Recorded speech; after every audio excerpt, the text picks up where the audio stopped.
Good afternoon, and thank you for joining us. We are coming live from our OSO office here in Kelowna.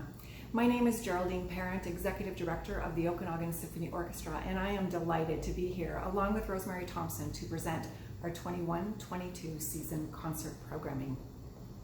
I do want to preface this, we're all in the changing COVID environment and we're having to pivot and adjust constantly, still even now in September 2021. One of the significant changes will be that single tickets will only be available this fall through October and December. We hope to offer subscriptions from January through May. So this is a significant change this year.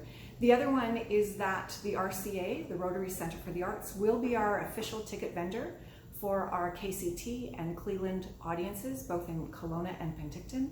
Ticket Seller will remain our ticket agent for our VPAC audience in Vernon. All this information will be available on our website, www.okanagansymphony.com, this week. Without further ado, please join me, and it's certainly my pleasure to welcome Rosemary Thompson. Hello everyone, it's such a delight to be thinking and imagining about having live audience again this season in 21-22, and I'm so happy to share with you the concerts that we have planned. We will continue to have 8 main stage concerts this season. We are starting a little smaller in October with a very special concert that we've titled A New Dawn.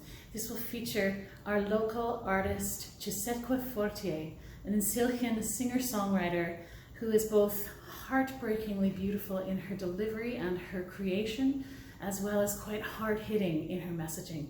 She will perform with us Whispers of a Mountain that she created, as well as a new work that she is finishing just now, paying tribute to the 215 children found at the Kamloops Residential School.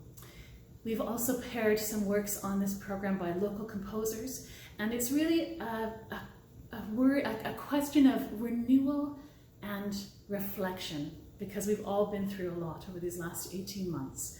And we're excited to present Tangerine Trees by a young Dryden, who is our youth orchestra member. We're excited to present Fantasia for Orchestra by Anita Perry, local Penticton composer, and a number of other short works that really will lift your spirit. In November, we welcome Ivars Torrens, one of Canada's most celebrated Baroque specialists, and he will conduct. He says he's from the Fred Astaire School of Conducting, and he's been a great mentor to me, and I'm so thrilled for him to be here to show this great style. And he has selected works that were on Bach's shelf, Johann Sebastian Bach's shelf, and he called it Bach's Library, but we've updated it a little and we're calling it Bach's Playlist.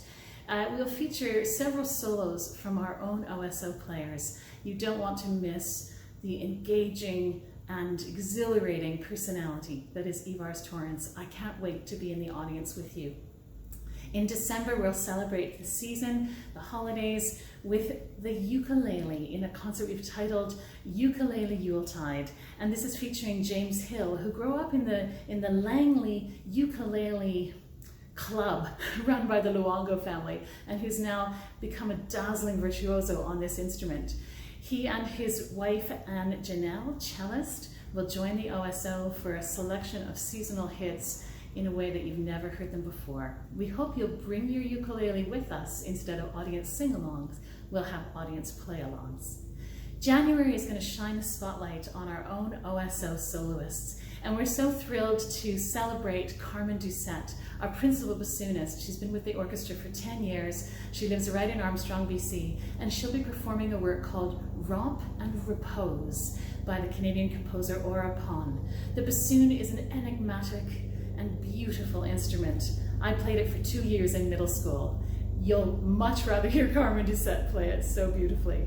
We've titled the whole concert Romp and Repose, and so we will be featuring works that have both silent, reflective qualities about them, like Quiet City, the work by Copeland, which features solo trumpet, Audrey Patterson, and English horn, Loris Davis, also OSO members, with just the string section. But then the romp part comes in with Ravel's beautiful Tombeau de Couperin. It's going to be a gorgeous concert celebrating our own players. February is our traditional side-by-side month, where we feature one piece with our Okanagan Symphony Youth Orchestra, along with their professional colleagues in the OSO. And we are delighted to present as soloists a duo of cellists, Holly McCallum and Angela Zeng, who are both in their graduating year from the Okanagan Symphony Youth Orchestra, in a beautiful serenata for two cellos and orchestra by Piatti, the Italian composer. We're exploring other musical sibling relationships, Mozart and Joseph de Bologna, who were both celebrated composers in Mozart's time. Frannie and Felix Mendelssohn, brother and sister team. And Frannie has had much less celebration than her brother Felix. So we would like to change that by doing a side-by-side overture of these two siblings. And finally, in the side-by-side piece with the youth orchestra, we'll present Smetana's De Moldau, which is a gorgeous piece of traveling down the river. We move into March for a concert we've titled The Sacred and the Profane. We will open with Fauré's glorious Requiem with our Okanagan Symphony Chorus. And the second half will go from the whole overture to Offenbach's Orpheus in the Underworld, which you'll recognize because it finishes with the celebrated can-can, and that takes us from the cathedral into the concert hall, into the cabaret, and we will present 3 songs by Edith Piaf, sung by our own Judy Rose, chanteuse from Vernon, BC. Finally, Lorraine Min, the wonderful pianist from the island, will join us for Saint-Saëns' glorious second piano concerto, which opens with a tribute to a solo cadenza that was inspired by Bach's glorious organ works, again from the cathedral, but moves into a hard-hitting, fast, extraordinary tarantella at the end to close the show, The Sacred and the Profane. In April, we're so thrilled to welcome Alex Cuba to our stage. He is a Grammy-nominated Juno winner, Latin Grammy winner, who has fans all over the world. Originally from Cuba, Alex now makes his home in Smithers, BC with his family, and he will join the OSO with his wicked wizardry on the guitar and beautiful mellow vocals to present something quite sunny as we head into the spring. And we'll close our season by inviting one of Canada's most celebrated young violinists, Kirsten Leong, to perform the Beethoven Violin Concerto. And we paired it with the Beethoven Eroica Symphony, Symphony No. 3, 2 giants of the repertoire that really took us from the classical era, kicking the door open into the romantic era of music. It will be a glorious end. We don't really care that it's no longer Beethoven's anniversary season. We had hoped to do that show in the September of 2020, but we're going to do it anyway because we think Beethoven can be celebrated in any year. 8 diverse, wonderful concerts that we hope will reflect the times that we are living in now, with hope, with renewal, and with a new dawn. Please join us, see us, hear us, love us, the Okanagan Symphony Orchestra.